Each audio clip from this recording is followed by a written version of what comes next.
আজকে যে পরিমাণে কাজ করছি বাসায় সেটা বলার বাহিরে। এই হাতের নখ মানে আঙ্গুলের নখগুলা প্রচণ্ড পরিমাণে ব্যথা। চাপ দিলে মানে এইভাবে এক নখ দিয়ে আরেক নখকে মনে করেন উপরে চাপ দিলে একটু ভালো লাগে আর কি। তো অনেক কাজ করছি আজকে। আচ্ছা চলেন গ্লাভসটাকে পরে নেই, বেশ অনেক দিন পর আবার গ্লাভস পরলাম। প্রচণ্ড পরিমাণে গরম রোদ, মানে যদিও মনে করেন যে ওয়েদারের অবস্থা ভালোই, তারপরও দেখা গেছে খুবই মানে প্রচণ্ড পরিমাণে রোদ। মানে হালকা টি শার্ট পরে নিয়েছি, যেটা পরছি এটাও মনে করেন গরম বের হয় না। আসলে হয়েছে কি, গরমের দিন রোদের দিন মানে সাদা পোশাক পরলে বেশি সবচেয়ে সাদা পোশাকটা পরলে সবচেয়ে বেশি ভালো, কারণ গরমটা মনে করেন যে বের হয়ে যাওয়ার সম্ভাবনা থাকে, মানে বের হয়ে যায়। আর কালো জিনিস পরলে মানে এগুলো আর কি বের হয় না, গরমটা মনে করেন ভিতরে আটকে থাকে, আরও অস্থির অস্থির লাগে। যাই হোক, আজকে অনেক কাজ করছি। প্রথমত কাজ করছি হইতেছে বাইকটা সুন্দর করে আজকে ওয়াশ করার পর দেন পলিশ টলিশ করছি। আর এই জায়গায় দেখেন কি একটা ঘটনা করছে, জিক্সার মনোটনের এই 2025 সালে আইসা শেষের দিকে আইসা এই যে দেখেন রং চলে যাইতেছে, রং চইলা যাচ্ছে এই জায়গায়।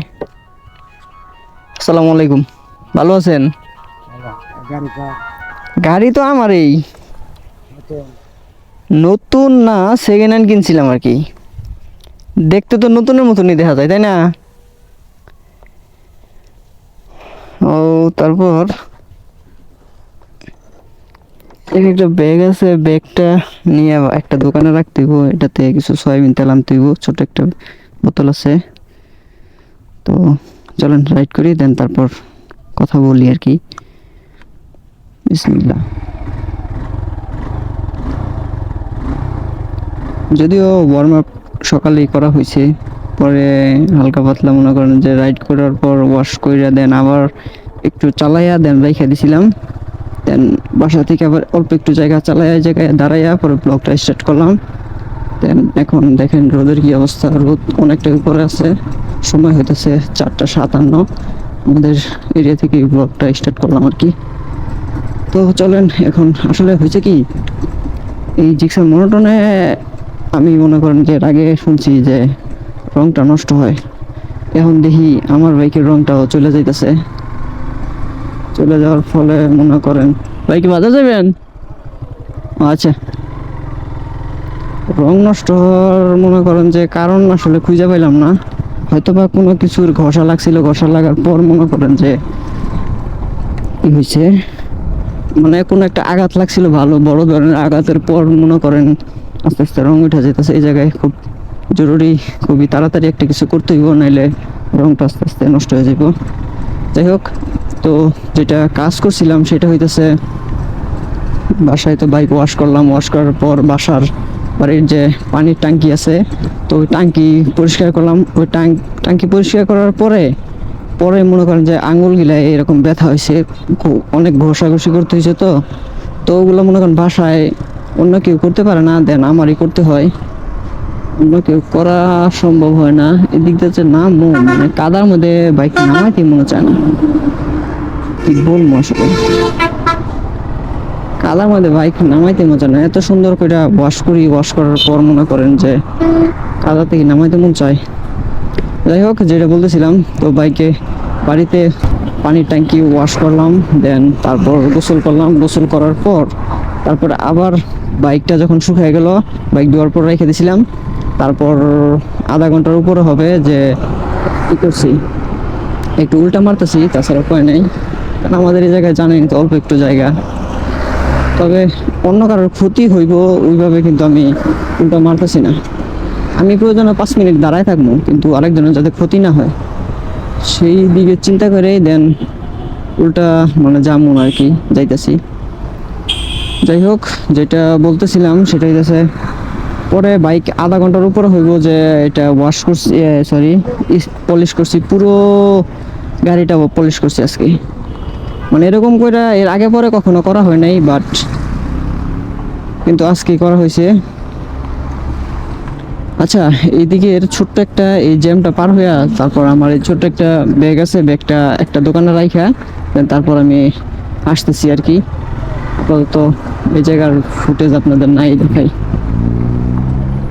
এই জায়গায় দেখেন কি অবস্থা, মানে জ্যাম থাকে কারণ কি এই যেরকম ভাঙাচোরা না, উঁচা নিচা ভাঙাচোরা, যেই পরিমাণের বড় বড় গর্ত হয়েছে। আবার হয়েছে কি দেখেন, আচ্ছা লোক তো শেষ করবো কি, যে দেখেন এই জায়গায় একটা গাড়ি থাকে, এরকম গাড়ি কন্টিনিউ থাকে, যে রাস্তাটা পার হমু এর কোনো ওয়ে নাই। কাকা কি হয়েছে চাকার? ও, যেই জায়গায় রাখছেন পারনের কোনো ভাও নাই। না আপনি কাজ করেন, সমস্যা নেই, গাড়ি আছে তো বড়, বুঝা হয় না রাখা লাগে আর কি। আল্লাহ, কোন দিকে যে পরে বুঝি না কিছু। সামনে যায় এইভাবে দাঁড়ায় থাকলে আর কাজ হইব না। রাস্তাটা পারে দেখছেন অবস্থাটা কি, এরকম যে একটা অবস্থা, একটা সিরিয়ালের গাড়ি পার হইতেছে। আচ্ছা, ওই পাশে ছোট একটা কাজ আছে, কাজটা সেরে দেন তারপর বেরোতেছি। জাস্ট 1 থেকে 2 মিনিট লাগছে এই কাজটা মানে করে আসতে, জিনিসটা রেখে আসতে চলে আসছে আর কি। যাই হোক, যেটা বলতেছিলাম, আসলে আজকের মূল টপিকটা কি আমি নিজেও জানি না। সেটা হইতেছে, মনে হয় টপিক হয়তো বা পরবর্তীতে একটা কিছু বাইরে যাব, তাছাড়া কোনো উপায় নাই। এখন সময় হইতেছে 5টা 4, বড় ভাইয়ের দোকান পর্যন্ত যাবো, দেন তারপর হইতেছে আবার এই কোন দিকে যাওয়া যায়। মাঝখানে বড় ধরনের একটা কাজ আছে, বড় ধরনের বলতে বাইকের ক্ষেত্রে বড় ধরনের একটা কাজ আছে, নাইলে আসলে কি যে কাজ করবো নিজেও বুঝি না। এই অল্প একটু জায়গার মধ্যে মনে করেন যে কি ধরনের কাজ করা যায়। এর মাঝখানে মনে করেন একজনে একটা ফোন দিব, তার জন্য ওয়েট করতেছি, মানে ওয়েট করবো আর কি। বলছে ঘন্টাখানিক সময় লাগবো, ঘন্টাখানিকের ভিতরে কাজ সাইরা দেন তারপরে আবার আসবো আর কি। ধরেন আমার প্রয়োজন, কিন্তু মানে আমার ফোন দিয়ে মনে করেন যে বলতেইব, নাইলে আবার বুইলা যাইব, বুইলা গেলে কি দিব, আবার মনে করেন যে মানে আমার আবার লেট হইব। বাইকেরই কিছু কাজ আছে, দেন ওগুলা কইরা আমি যে আজকে কি আবল তাবল বলতেছেন নিজেও জানি না। চিপা মাইরা দেই, একটু চিল রাইড করি, অনেকদিন ধরে চিল রাইড হয় না।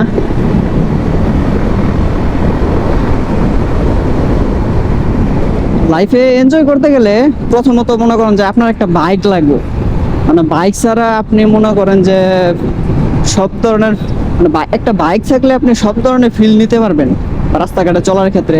আপনি যদি লোকালে চলেন, আপনি নিজেই বুঝেন, লোকালে যদি চলাফেরা করেন তাহলে মানে কি পরিমাণে কষ্ট হয় সেটা মনে করেন যারা করে তারা একমাত্র বুঝে। আমিও করি, আমিও বুঝি যে আসলে ভাই লোকালে চলাচল করা কতটা কষ্টকর। যদি গাড়ি নাম্বার হয়ে যায় তাইলে তো কোনো প্রবলেম নাই, সামনে কি কোনো চেকপোস্ট বসছে নাকি, আমার ভাই এটাই আতঙ্ক, আর কোনো আতঙ্ক নাই রাস্তায়। যখন আমার কমপ্লিট হয়ে যাইব সব কিছু, তখন এই আতঙ্ক কই যে যাইব সেটা বলার বাইরে। তখন মনে করেন খালি সামনে গ্যাঞ্জাম কোথায় আছে সেই গ্যাঞ্জামের দিকে যাবো, গ্যাঞ্জাম যে জায়গায় সেই জায়গায় যাই বয়ে থাকবো।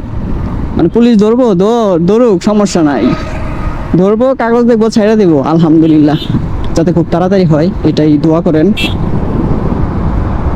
আসলে হয়েছে কি, সামনে এরকম গ্যাঞ্জাম হওয়ার কারণটা কি, কারণ হইতেছে রাস্তায় প্রচন্ড পরিমাণের ভাঙাচোরা, মানে প্রচন্ড পরিমাণে ভাঙছে এই রাস্তাগুলা, এত পরিমাণে ভাঙছে রাস্তা এই গত বৃষ্টিতে, কতদিন 1-1.5 মাসের বৃষ্টিতে। এজন্যই মনে করেন যে রাস্তাঘাটে জ্যাম হইয়া থাকে। যা মনে মনে চিন্তা করছিলাম আমি তাই হয়েছে, চিন্তা যেটা করছি সেটাই হয়েছে।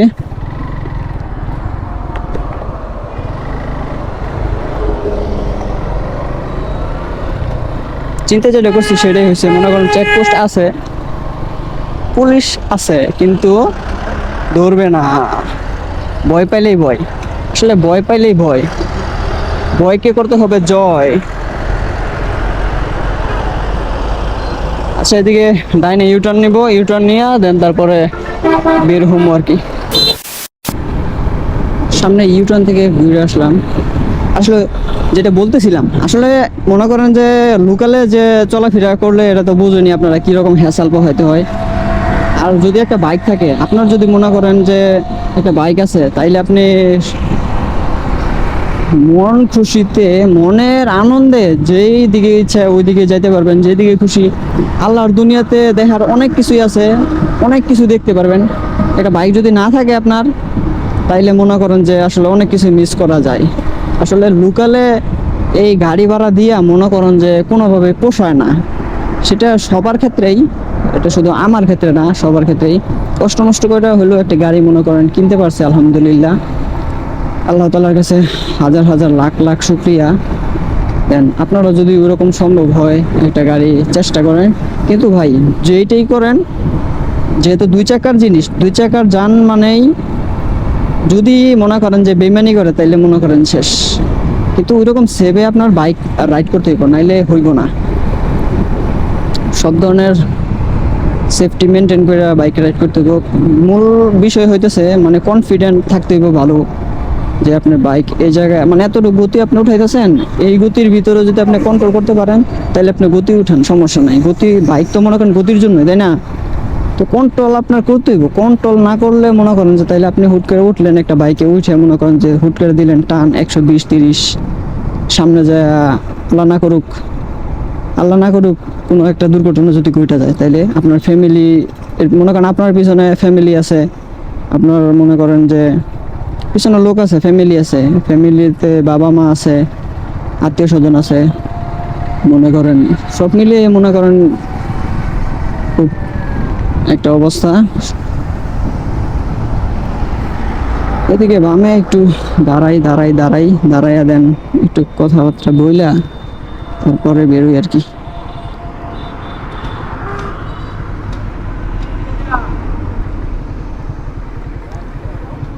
এই কাজটা সাইরা পরে বাড়ি আর কি। এনি কাইন্ড অফ সমস্যা, কি ঝামেলা আছে জায়গায়।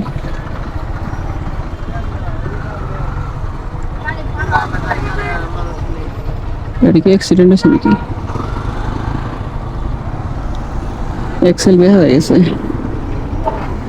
চাকা টাকা দিয়ে বেঁকা হয়ে গেছে, ওই জায়গায় মনে হয় বাজাই দিছে। তো ঘটনা কি হয়েছে? ঘটনা হয়েছে এটাকে মনে হয় ছোটখাটো একটা অ্যাক্সিডেন্ট হয়েছে, হয়তো বা কারোর শরীরে টরীরে বা কারোর গাড়িতে আঘাত করে নাই, ছোট্ট একটা অ্যাক্সিডেন্ট হয়েছে হয়তো। মানে এই মাঝখানে ডিভাইডার এই জায়গায় বাজাই দিছে সম্ভবত, চাকা দেখি বাঁকা হয়ে গেছে। যাইতেছি হইতেছে রনিদের এলাকার দিকে। এখন এদিক দিয়ে বামে নামাই দিন, সুন্দর নামাই দেই। ওকে,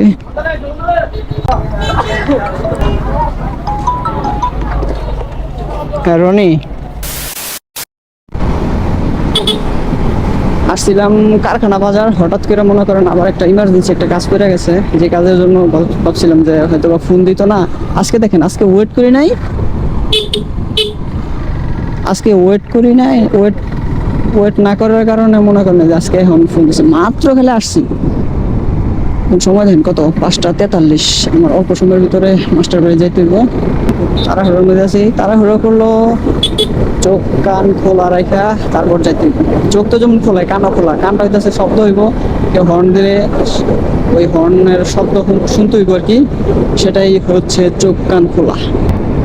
আরে বাইরে এত ব্লগের মধ্যে যদি এত স্টপিস মারি, তাহলে কেমনে কি বলেন তো। সব ধরনের কাজ শেষ করলাম, সময় হইতেছে 6:52। এখন বেরোয় যেতেছি, রনিরে নামাই দিলাম, একটু ঘোরাঘুরি করলাম, মাঝখানে কারখানা গেলাম। কারখানা যাওয়ার পরেই মনে করেন ফোন আসছে ইমার্জেন্সি।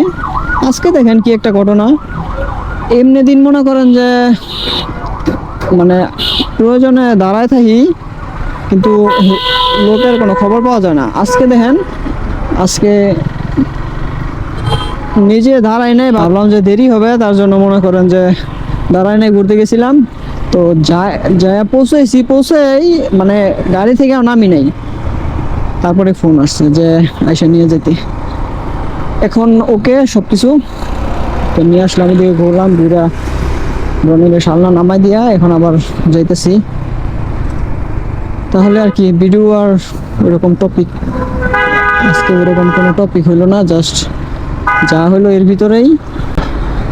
এখন মনে করেন গাড়ি আটকাইলে পুলিশে কোনো সমস্যা নাই, ছাইড়া দিব। যদি লাইসেন্সের জন্য মনে করেন যে মামলা দেয় তাহলে দিতে পারে, তবে ইনশাল্লাহ আগামী মাস থেকেই মনে করেন যে সব কিছু কমপ্লিট হয়ে যাবো আলহামদুলিল্লাহ। দোয়া করেন খুব তাড়াতাড়ি।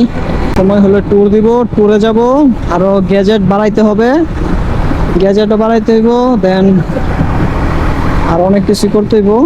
তাহলে আজকের ভিডিও এ পর্যন্তই থাক। খুব রাখতেছি ভিডিওটি আপনাদের ভালো লাগছে। যদি ভিডিওটি ভালো লেগে থাকে অবশ্যই একটা লাইক দিয়ে দিবেন, আর চ্যানেলে নতুন হলে সাবস্ক্রাইব করে হয়ে যাবেন আমাদের ফ্যামিলি মেম্বার। দেখা হচ্ছে নতুন কোনো ভিডিওতে সামনে, আবার যতক্ষণ পরবর্তী ভিডিও নিয়ে আমি আসতেছি ততক্ষণ ইনশাআল্লাহ আমরা থাকবো ভালো, আমরা থাকবো সুস্থ। সবাই ভালো থাকেন, সুস্থ থাকবেন। আল্লাহ হাফেজ, আসসালামু আলাইকুম।